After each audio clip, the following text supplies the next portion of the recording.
I'm Allie, and this is part 2 of my Y&R Chat vlog for Sunday, May 3rd, and we had 2 very disturbing incidents with Ashley this week. First, she had the baby crying in the woods incident, which I think that Estella is definitely behind. I mean, she was outside walking the dog at the same time. I just feel like she was behind that. It could also have been Adam, but you know, I think that they're both definitely, Adam and Estella are partnering together to kind of mess with Ashley's mind, and then Adam is using the situation to kind of get on Ashley's good side so that he can kind of be there for her, score points with her, score points with Victor.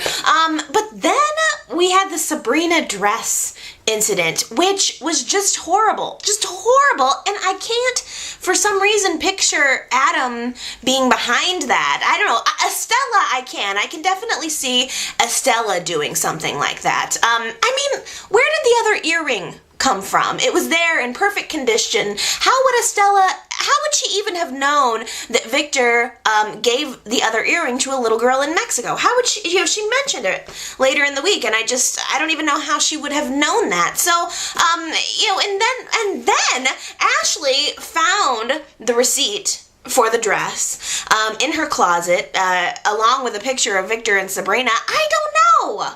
I just don't know. I think it's Estella, but Nikki had a really very interesting theory that Ashley could be doing all of this herself, spooking, it could be all in her head, and she's spooking herself out, which I never would have thought of. I never would have thought of that theory, but Ashley does have a history of mental problems, especially surrounding her pregnancies, so it's very possible. I had completely forgotten about the whole issue where she lost her baby and thought it was still alive and was pretending it was still alive. I laughed out loud when they did the flashback to that scene and Brad took the blanket away from her, and I was just it was sad and funny. I'm probably twisted for thinking that, but there was a hilarious element of it. I'm sure it was very intense at the time, but like flashing back to it out of nowhere, it was kind of funny. But of course, Victor blames Nikki for everything that's going on with Ashley right now, which is ridiculous. I could not believe the way he burst into the athletic club accusing Nikki of that. There's absolutely no way that Nikki had anything to do with that, and Victor better apologize to her first thing on Monday. Okay, so this is a big question, and I think we need to talk about it, and I really want to hear your thoughts. Is Adam faking the blindness? I need to know. Please, leave me a comment. Let me know what you think about that, because sometimes I think that yes, he is actually blind, and sometimes I think, no, he's not actually blind. He had a problem this week where he tripped over the table, the coffee table. He's been kind of stumbling around the place. But, then again, I think maybe he and Estella are just in really deep cahoots together. I mean, she took the time, she kind of moved the table in front of Nikki, and then Adam came along and stumbled over it. So it could have been staged. It could have all been a big lie. Plus, I mean, you just have to look at the fact that Adam is definitely benefiting from being blind in a way. He's out of jail and having sex with Heather. I just could not believe that. Like, first of all, I wonder what it's like to have sex with a blind guy. It's probably better.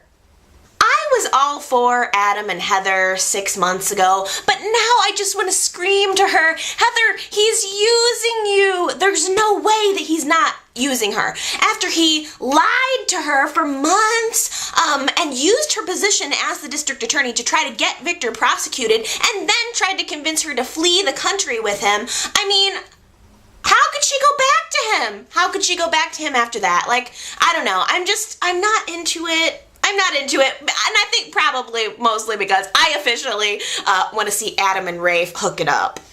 So other people that got laid this week, Jack. Wow.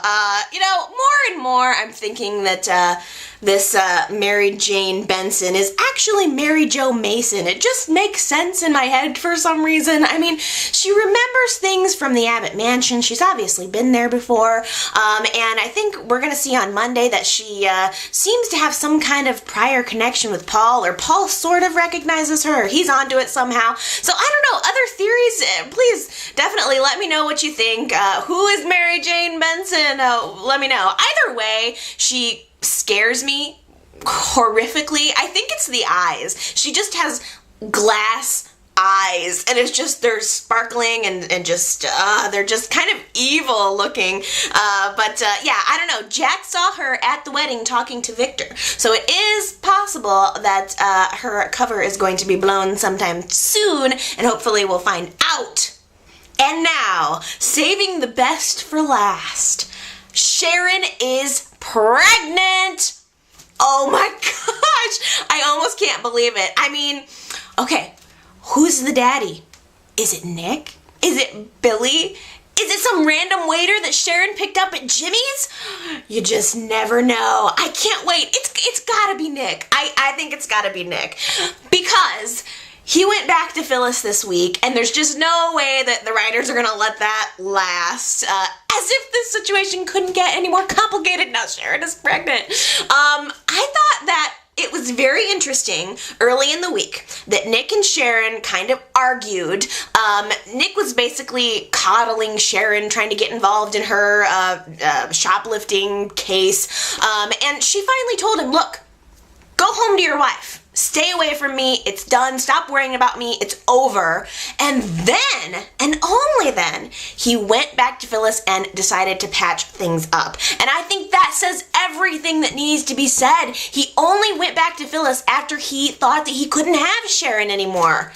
He definitely, I think SHARON is for sure his preference. And then right as Nick and Phyllis got back together, Phyllis got arrested for cutting up SHARON's clothes. I mean, could this be more dramatic? I mean, I think the only thing that would have been better, and I was really hoping it would happen, would have been if SHARON and Phyllis would have gotten thrown in jail together, matching orange jumpsuits, and I just would have loved to have seen a huge cat fight in the jail cell. Oh, that would have been so good. But the charges were dropped on all sides, not before a very notable scene, I might add, that where Lauren put SHARON in her place. And I thought that was very good. SHARON had it coming, and it was nice to see Lauren bring the claws out for a little bit. But then SHARON found out, I think through Nick, that he had gone back to Phyllis. Yeah, he mentioned that he was going to work things out with Phyllis, and it was weird. After having told Nick that she wanted him to go away, she was disappointed when she found out that he went back to Phyllis. It's like, make up your mind. Make up your mind. But I could tell you this, as soon as SHARON reveals that she is pregnant, no matter who, how long it takes us to figure out the paternity, I guarantee you that Nick will come a-running. Okay, that was fun. I always enjoy talking with you guys. I hope that you enjoyed watching the video. If you did, please definitely feel free to leave me a comment in the text box below and let me know what you think. Otherwise, I think that's pretty much it. I am going to be back next Sunday as usual, same time, same place, and you can check up on me in the meantime on my website at buttonhead.org. So again, I hope you guys enjoyed the show and have a good week. Bye!